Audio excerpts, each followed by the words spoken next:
Retour sur ce plateau pour installer les débatteurs. On va vous les présenter, vous les connaissez déjà, c'est des gens qui sont maintenant connus, que vous suivez sur la télévision et la radio. Oumar Ali Andjou, bonjour. Bonjour Maury, bonjour chers téléspectateurs et auditeurs de Diaspora FM. À ma droite, c'est Hugues Hector Sogo. Bonjour Hugues Hector Sogo. Bonjour Maury, bonjour Omar, bonjour également aux téléspectateurs, aux internautes qui nous suivent. Bonjour à nos auditeurs de la radio Diaspora FM. Très bien, puisque le décor est planté, nous allons y aller avec le premier thème. Bon, on va partir du côté de Parakou, oui. Du côté de Parakou, pour parler de la commune de Parakou, plusieurs travailleuses de sexe interpellées. C'est un quotidien qui l'écrit. Et ce matin, on se demande en quoi faut-il interpeller les travailleuses de sexe. Est-ce que ces personnes-là portent atteinte à la quiétude publique, ou bien comment je vais dire, il participe à la perturbation de la vie publique dans une république. Est-il normal d'interpeller des travailleuses de sexe? Est-ce des travailleuses comme tout le monde, ou bien c'est des travailleuses qui méritent d'être recadrées? Oumar Ali Andjou. Bon, c'est votre question qui me fait sourire légèrement. Les travailleuses comme tout le monde, je ne pense pas. La plupart du temps, des gens le plus vieux métier comme ça du monde, hein, je vous le rappelle, Oumar Ali Andjou. C'est l'expression utilisée pour donc désigner les péripatéticiennes, si vous voulez, les prostituées, les travailleuses de sexe et tout. Oui, vous savez, dans un pays enfin, digne de ce nom, il faut absolument de l'ordre, la discipline, un certain nombre de choses qui vont permettre donc finalement la quiétude donc de la population. Quand il y a des travailleurs de sexe, généralement dans les endroits, vous savez de quoi il s'agit. C'est pas, hein? Oui, mais si, ces endroits-là sont généralement transformés en ghettos, repères de toutes sortes de personnes, et quelquefois même des hors-la-loi, des hommes sans foi ni loi, qui donc fréquentent ces endroits-là. C'est vrai qu'il y a des personnes ordinaires également, qui de temps en temps donc vont solliciter les services de ces personnes-là, des travailleurs du sexe, je veux dire, mais la plupart du temps, on sait... Ça participe à l'équilibre de la société? Bon, ça c'est un autre débat. Il est clair que ça joue un rôle évidemment dans la société. Si vous prenez par exemple un jeune qui n'a pas encore comment on appelle, qui n'a pas encore de chum, comme le disent les Québécois. Voilà, qui n'a pas encore de femme, qui n'a pas encore donc de partenaire, mais avec une libido débordante, vous imaginez ce que ce jeune-là peut avoir envie de faire de la société. Il peut s'adonner à des actes qui sont complètement punis par la loi. Et donc, peut-être qu'à ce niveau-là, les prostituées peuvent servir à cela. Mais au-delà de tout ça, je pense que ça, ce n'est pas vraiment le débat, mais le débat, c'est beaucoup plus la sécurité et tout ce qu'il faut comme, comment on va dire, comme mais la question, c'est pourquoi les interpeller? Pourquoi les interpeller? On doit les interpeller si on sent que ces endroits-là sont en train d'être transformés en ghetto, en repère de hors-la-loi, en repère de personnes en repère de divorcés, on va dire, avec la société. Donc, ces endroits-là, on doit pouvoir aller mettre de l'ordre.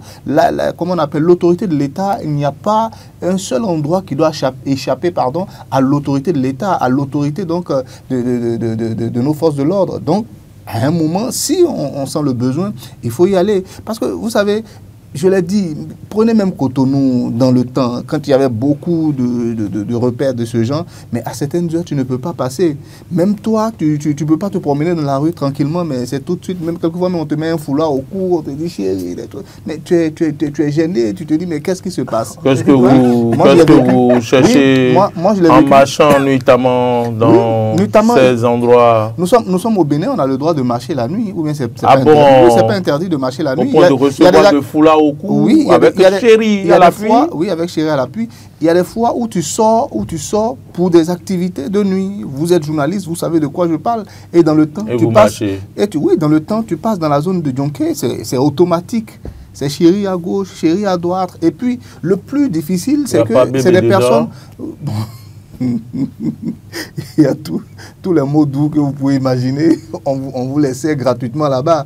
Là-bas, c'est de l'ordre du marketing. Donc, non, mais et puis en plus de ça, quand vous regardez bien ces endroits dont on parle, déjà autour de 18-19 heures, vous allez voir que elles sont pratiquement dénudées.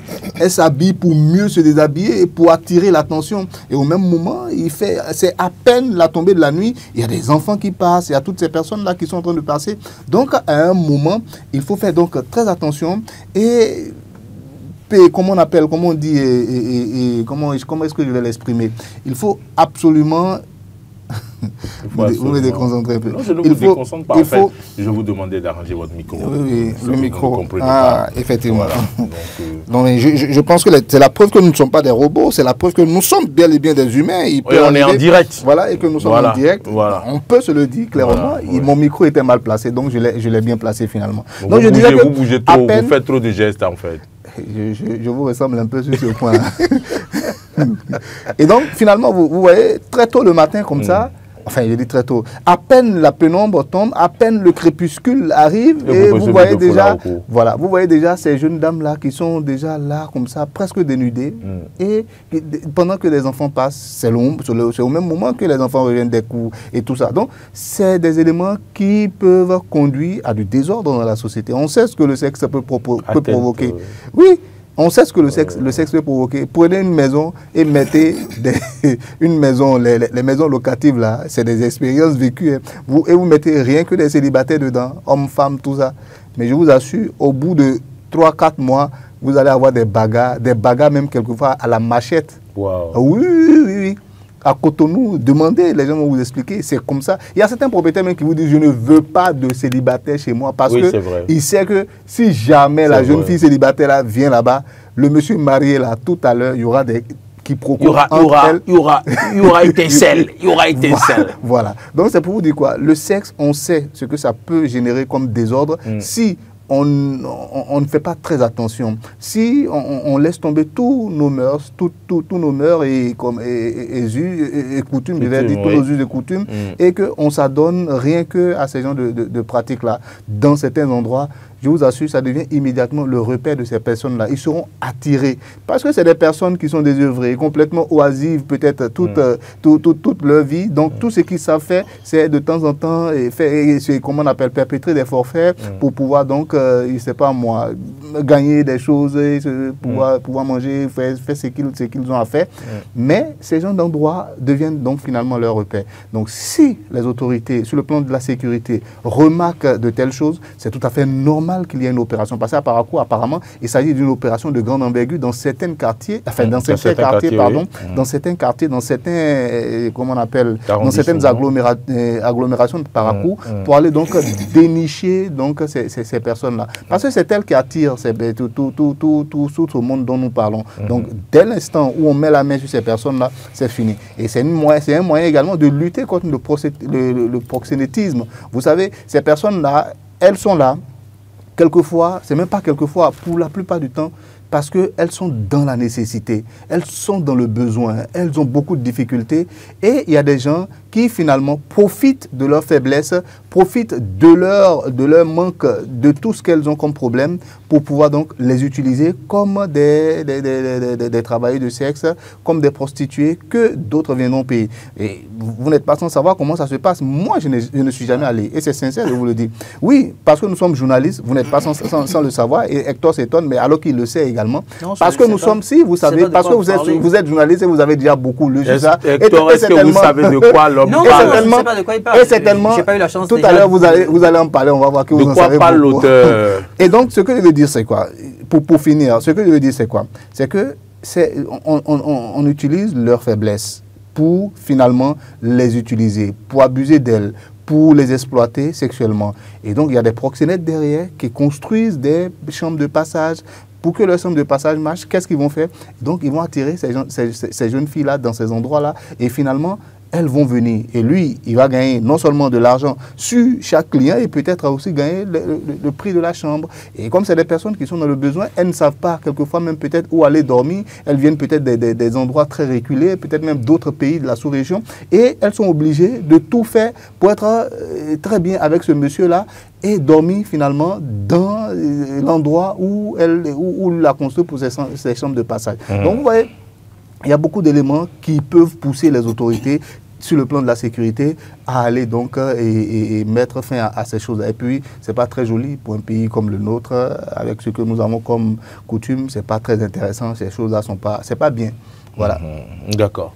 Hugues-Hector Zogo, la police n'agit pas sans avoir des informations. Est-ce qu'on n'est pas allé dans les colonnes du quotidien? Je crois que c'est Matin Libre. Hein, si oui, c'est bien Matin Libre. On n'est pas allé dans les colonnes du quotidien, mais la police n'agit pas généralement sans information. Ces personnes-là, sauf erreur de ma part, sont capables. Parfois, il y a des gens, des femmes parmi elles qui sont animées de mauvaise volonté et peuvent peut-être dépouiller des clients. Est-ce que ce n'est pas par hasard des plaintes qui ont été reçues par la police et tout, et il fallait mettre de l'ordre dans le désordre? Mais également, quel rôle cela joue quand on sait que vous êtes le numéro 1 de cette émission, Le Bon Citoyen? Quelle éducation peut-on donner à nos enfants lorsque les soirs, on voit tout ce qui se passe voilà, autour quand même des maisons qui sont dans les alentours, qui sont dans ces quartiers où vivent des enfants? Je pense que la localité à travers laquelle l'activité ou l'opération, je vais dire, de la police a été menée peut nous permettre de prendre suffisamment de recul et de pouvoir dire à la suite de Oumar que déjà c'est une question de sécurité publique. Et comme vous l'aviez si bien souligné, si la police arrive à mener une opération pareille, c'est sans aucun doute parce qu'il y a eu des informations préalables qui auraient été partagées avec elle. Et c'est assez délicat ce sujet parce que, vous l'aviez si bien rappelé, c'est quand même le plus vieux métier au monde. Et certaines personnes vous diront que cette travailleuse de cesse, d'une manière ou d'une autre, travaille à la consolidation de la paix au sein de certains foyers, ce qui est un fait de société. Mais au même moment, il y a... à l'équilibre. À l'équilibre. À l'équilibre de certains hommes de la société. Hein. Non, je parlerai de certains foyers. Ah bon? Oui, c'est une question de société très, très délicate. Et quand on prend du recul, on regarde la localité, Parakou. Vous savez, ça fait le nord de notre pays. Oui. Et la question du terrorisme aujourd'hui est une question déterminante. Oui. Et malheureusement, on ne peut forcément pas savoir si celle qui se livre à ce genre d'activité appartient à un groupe terroriste ou pas. Exactement. On ne peut pas savoir si ce sont des citoyennes... Ou si la personne est en lien avec des terroristes. On ne peut pas savoir si c'est des citoyennes béninoises. Il peut arriver effectivement qu'on ait des personnes d'autres nationalités qui se livrent souvent qui se livrent à ce genre d'activité pour mettre en œuvre ce qu'on appelle l'appât. Oui. En vue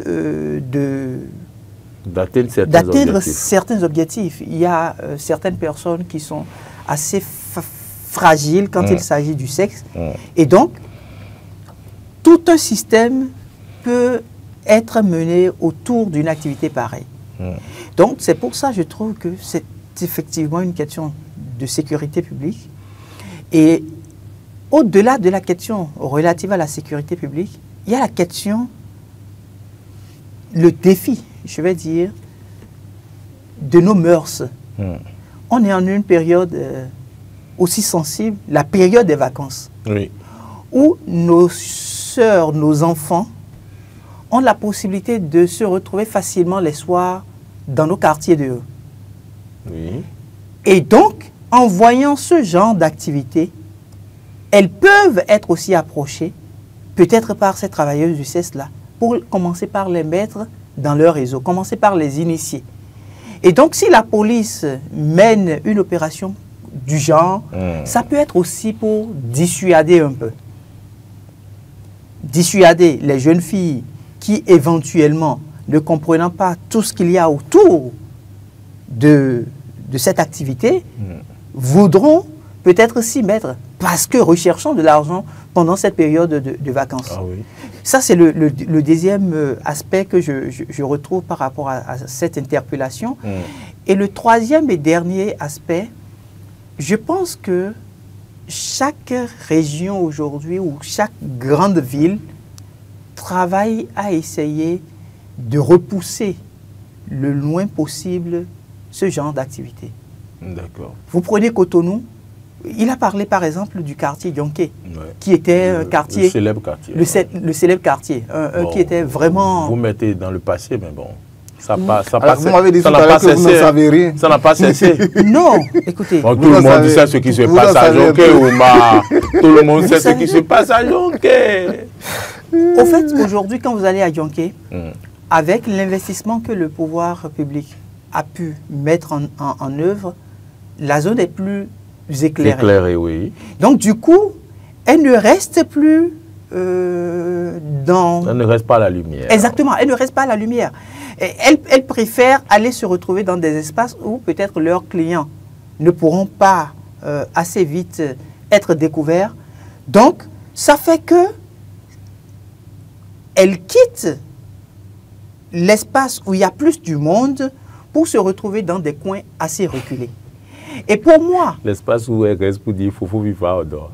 oui, des choses comme ça. Moi, j'ai été confronté une fois. À l'époque, c'était au stade de l'amitié. Vous comprenez, Nina? J'étais Je ne comprends pas, mais J'étais dans je la sens à peu voiture. près ce que ça veut dire. allé acheter. Je suis dans la voiture, je veux Pourquoi lui, il est descendre. sérieux comme ça? Non, en fait, c'était la première fois où je l'ai vécu. D'accord. Et je crois que c'est d'ailleurs la seule fois où je l'ai Vous vécu. étiez dans la voiture? qu'est-ce J'étais qui dans s'est la passé? voiture. Elle a dit faut Et vivre. puis la personne toque au niveau de Ça, c'est une agression. Hein. ma vitre. Ça, c'est une agression. Bon, je descends Ou la bien une vitre. provocation. Je pense que c'est une provocation, pas, Ah, une agression. pas une agression. Il n'y a pas eu de D'accord, l'agression. D'accord. C'est du Donc, marketing. voilà, la personne toque, je fais descendre la vitre et je salue la personne.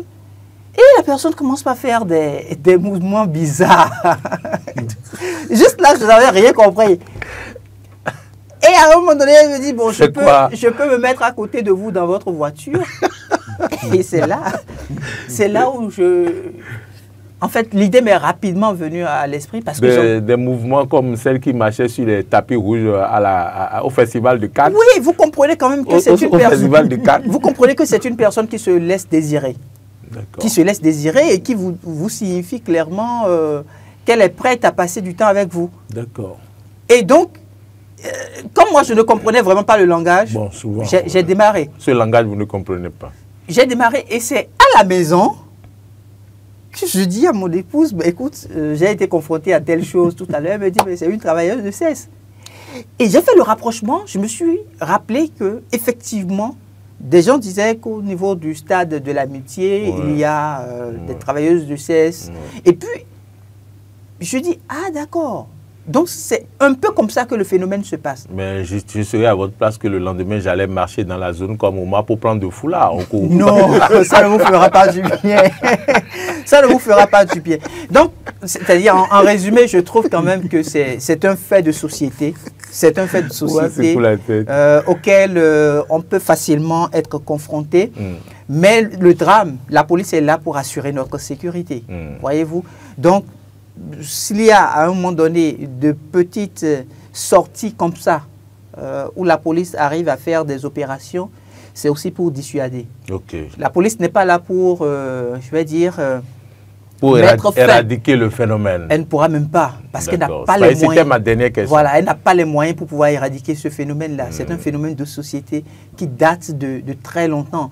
Et vous avez vu, à Cotonou, il y a eu une action comme ça qui avait voulu être menée ou qui a démarré avec le, dans certains quartiers. Avec le préfet Alain Orunla surtout. mais il a dû abandonner le projet. Parce que c'est tout un réseau. Voyez-vous, c'est tout un réseau. Et je pense quand même que Parakou, à travers ce signal-là, pourrait aussi permettre à d'autres localités de s'y lancer. Encore que nous ne sommes pas loin de la fête de l'indépendance. Oui. On aura des étrangers qui vont venir sur notre territoire. Et donc, il faut quand même leur dire que oui, c'est vrai, vous êtes dans une activité, mais il y a la police qui est là et qui veille au grain. Si jamais vous commettez une erreur, on risque de venir vous chercher. Parce que n'oubliez pas, il semble qu'elles ont aussi une association qui les protège. Oui, je crois. Ouais. Voilà. Donc, à partir de ce moment-là... Elles bénéficient de formation, de sensibilisation par rapport aux dispositions. Sensibilisation pour éviter les maladies sexuellement transmissibles. Et puis, vous avez dit quelque chose, est-ce que ça peut être éradiqué? Non, mais c'est quelque chose qui s'adapte toujours, enfin, depuis le temps, depuis même avant nos aïeux, tout ce que vous voulez. Et puis, on appelle ça le plus vieux métier du monde. On ne va pas rentrer dans certains détails, sinon voilà. Il paraît que dans nos universités, il y a des jeunes filles. Oui, ça c'est une forme un peu plus modernisée. Inscrit dans les hôtels et puis voilà. Vous prenez l'agenda et vous faites votre choix. On modernise même la chose. On te parle d'escorte, on te parle de comment on appelle, je ne sais pas. Il y a toutes sortes de trucs aujourd'hui où on va te dire non. Il y a un mot qu'on utilise là et ça m'échappe.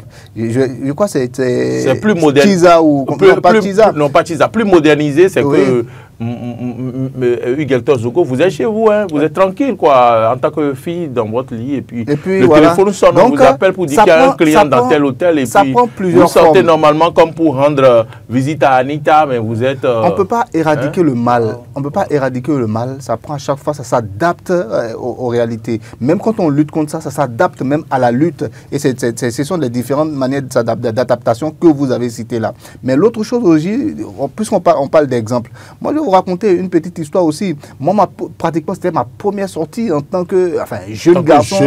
Jeune garçon. Jeune viril. Dans ma vie, oui, dans ma vie, sans accompagnateur. Oui, sans accompagnateur. En tant que jeune viril, vous confirmez. Je confirme. Ça devait dater à peu près de 1999. Je viens à Cotonou, je suis à Cotonou, et je venais d'avoir fraîchement mon bac. La liberté est là, parce que les parents sont bien obligés quelque part, parce que tu iras quand même à l'université. Et à l'université, c'est des jeunes de ton âge que tu... Donc, on sort pour une activité, je crois que c'était un concert, et dans, comment on appelle ça, l'endroit là, le Hall des Arts. Le Hall des Arts, il y avait un concert et on devait aller. C'était même pas un concert, non, c'était pas un concert. C'était le concours que y avait l'ancienne télé organisait et Cécimé a finalement gagné. Voilà, je crois quelque chose qui était lié à une boisson sucrée, une boisson gazeuse, si vous voyez de quoi je parle. Voilà, pour ne pas faire de publicité. Et donc, je vais à ce concert-là, au Hall des Arts. Et à un moment, moi, j'ai eu envie de sortir. Je ne me souviens plus exactement pourquoi. Soit c'est pour acheter à manger ou quelque chose. Mais je sors quand même de la salle où le concert avait lieu. Et donc, au bord, mais je n'ai pas compris tout de suite. J'entends beau gars passer. J'entends joli. Je ne veux même pas rire. Je ne veux même pas rire. Non, mais attendez, je vais vous expliquer jusqu'au bout. Et j'entends joli monsieur.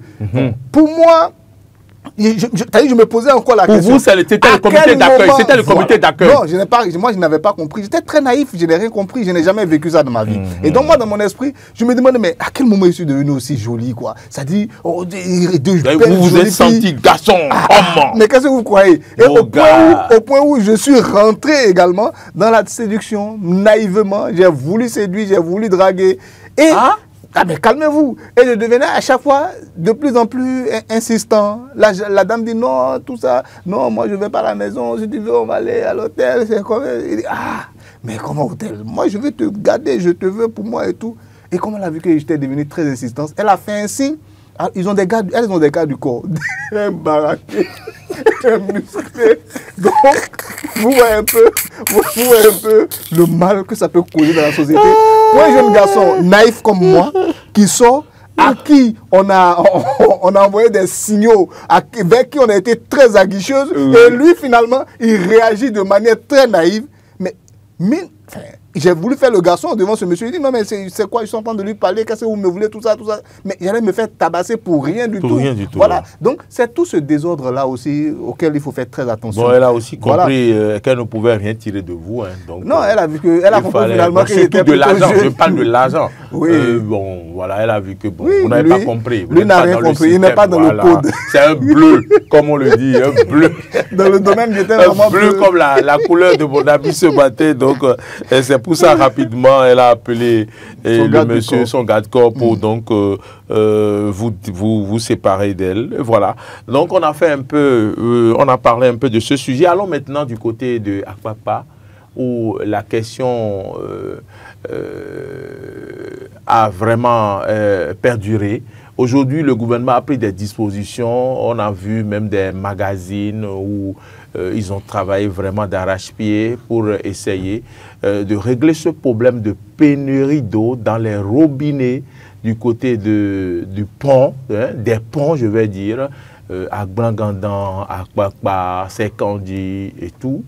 Et on apprend à la une de Fraternité que oui, les populations sont en train d'être soulagées.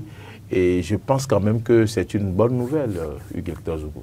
C'est une très bonne nouvelle. Et puis, moi, je commence par dire félicitations à tous les techniciens qui sont restés de jour comme de nuit pour travailler durant plusieurs années. Quand même, ça fait peut-être 2 ans que les travaux durent. C'est ça. Oui.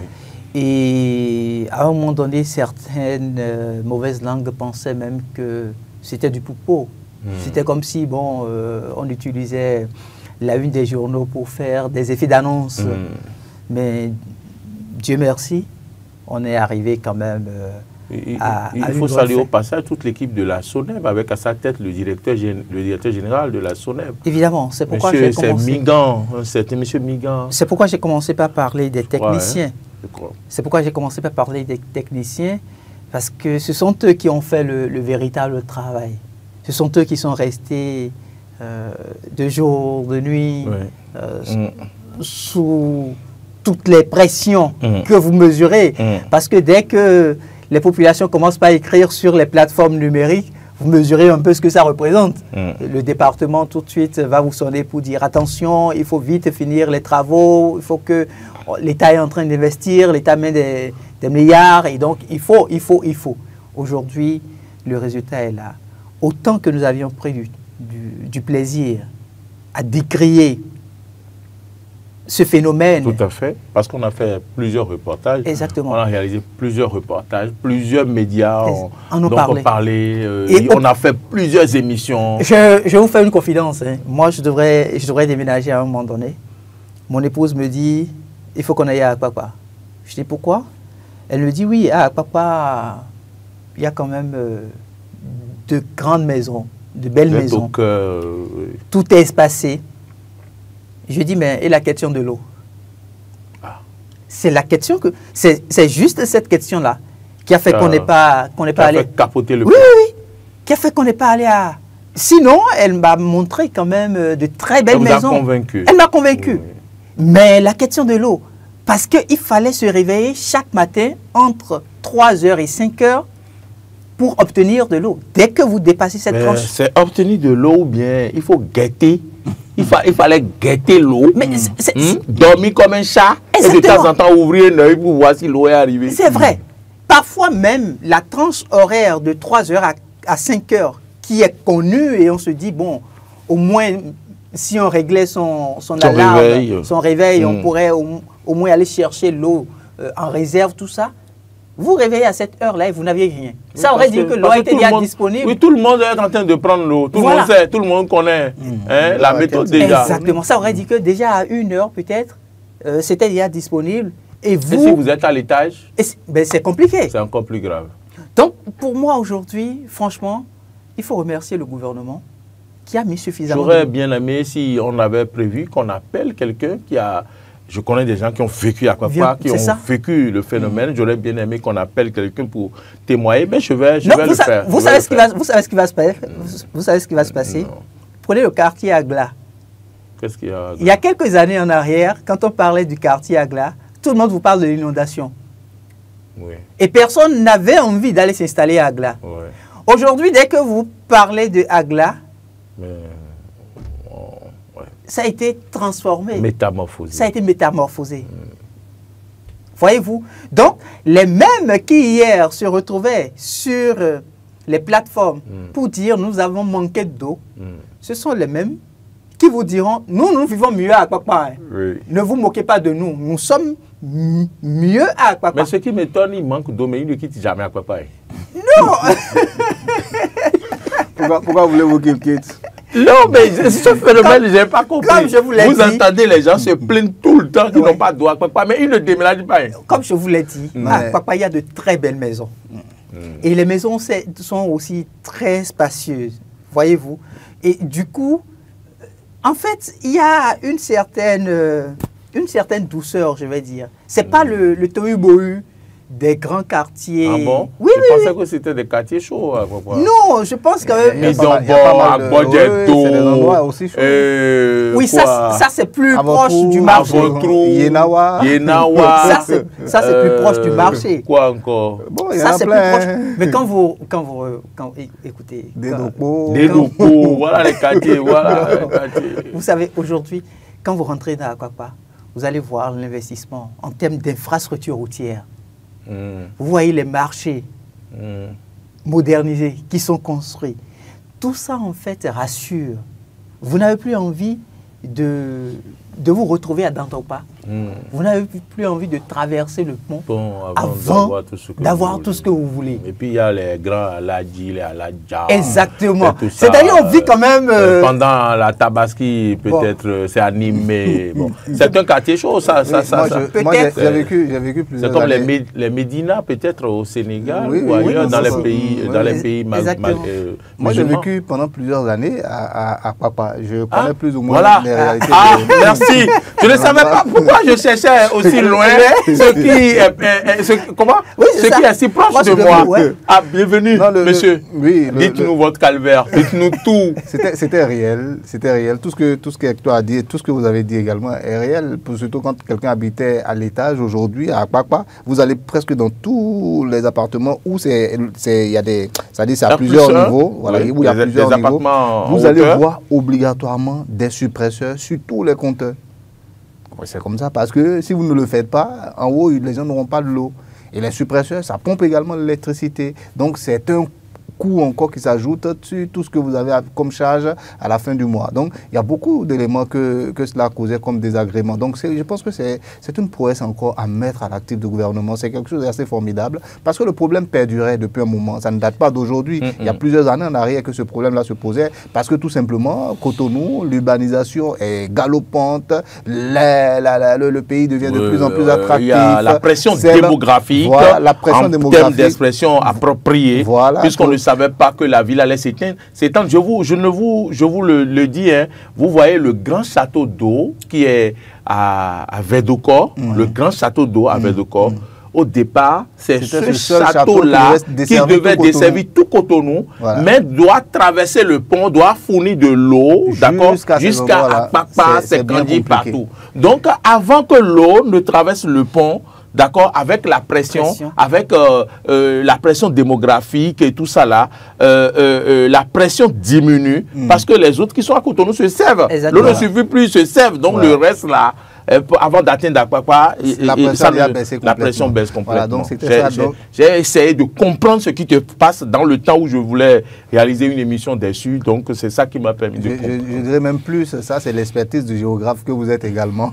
Quand vous me parlez de pression démographique, je sais que bon, on rentre dans votre domaine. Oui, c'est vrai qu'il y a une pression démographique due à plusieurs choses. Vous voyez, le marché d'Antokpa est là. Et si vous regardez très bien aujourd'hui à Akpakpa, la plupart de ceux qui habitent à Akpakpa aujourd'hui, vous allez voir que c'est des gens qui sont plutôt des commerçants, des gens qui utilisent beaucoup le marché d'Antokpa. Et si vous regardez également, c'est beaucoup de nos voisins de l'Est qui viennent également de là, qui viennent également habiter à Akpakpa, parce que tout simplement, c'est proche du marché d'Antokpa. Et tout ce qu'on a comme transaction sur le plan commercial avec comment on appelle le Nigeria, ça vient également vers d'Antokpa. Donc, ils sont obligés d'habiter ces endroits-là. Donc, c'est pour vous dire quoi? Le choix de l'appartement qu'on veut habiter ne dépend pas seulement de l'eau, ça dépend de beaucoup d'autres choses, des commodités, par rapport au déplacement, par rapport à son lieu de travail. La facilité d'accès. Voilà, la facilité d'accès à son lieu de travail, la facilité également à vivre ensemble avec les gens. Parce que on dit qu'ils s'assemblent, se ressemblent. Donc, entre commerçants, on s'entend mieux, entre personnes de même localité, on s'entend mieux, parce qu'on se dit non, comment on appelle, nos villages sont plutôt de ce côté, nous on va rester à ces endroits-là. Donc voilà un peu ce qui peut motiver le fait que les gens habitent à ces endroits-là. Donc ça va créer encore plus de pression démographique, comme vous avez dit.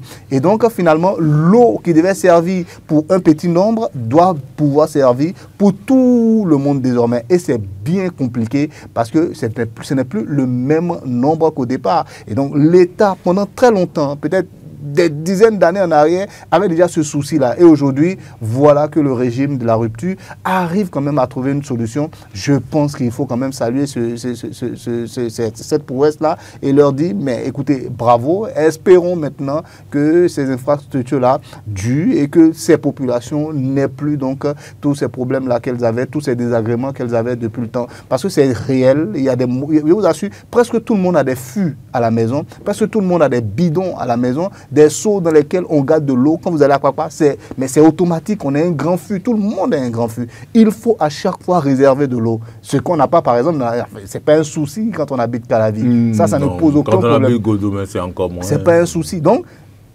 à Calavi, c'est pratiquement la vie de tous les jours, c'est le quotidien. Donc, c'est automatique, il faut avoir un fût, donc aujourd'hui, tout le monde pourra donc jeter les fûts ou bien les fûts vont servir. Et les vendeurs de bidons ont beaucoup vendu, ils ont fait beaucoup de chiffre d'affaires. Voilà. Bidons jaunes. Voilà un peu moi ma compréhension des choses par rapport à Papa, mais c'est salutaire donc que finalement aujourd'hui, tous ces endroits-là, à Blangandan, à Ekpe et tous les autres, soient bien desservis finalement en eau potable. C'est une bonne chose. Très bien. On dit alors chapeau au gouvernement pour quand même ces efforts, parce que ce n'est pas évident que tous les gouvernements vous écoutent les plaintes des populations et arrivent à satisfaire ses besoins.